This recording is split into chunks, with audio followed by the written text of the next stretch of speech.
We are trying to figure out the total number of apples and bananas that somebody purchased. And we know that they purchased both apples and bananas. So we know how much they spent, $6.30. If I want to figure out how much they spent on apples, you would take 0.7 times the number of apples they bought, and I'm going to call that A. And that would be money spent on apples. Plus bananas, they spent 50 cents for each one. 0.5 times B would be total spent on bananas. And your total spend is 6.3.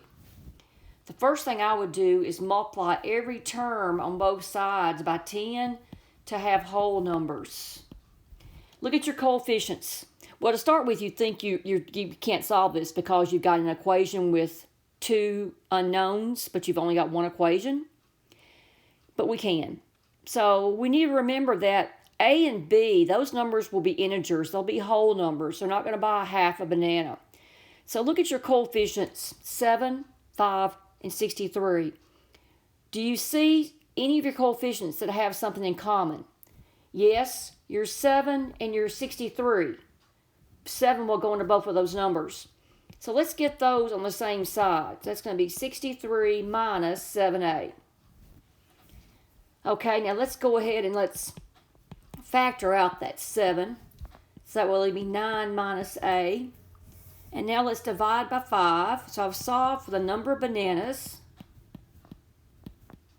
And once again, the number of my bananas has got to be a whole number. And of course, it's got to be positive. So A couldn't be 9 or larger, because 9 would give you, if you let A be 9, that's 0 apples, and we know they bought both. If you let A be 10, you're going to get a negative number, because 9 minus 10 is a negative 1. What can A be where this 5 will cancel? Well, it's going to be 4. Watch. If you let A be 4, that's 7/5, 9 minus 4, that's B equals 7/5 times a 5, and those 5s cancel. So bananas is 7. So your total fruit is 11, and that's B.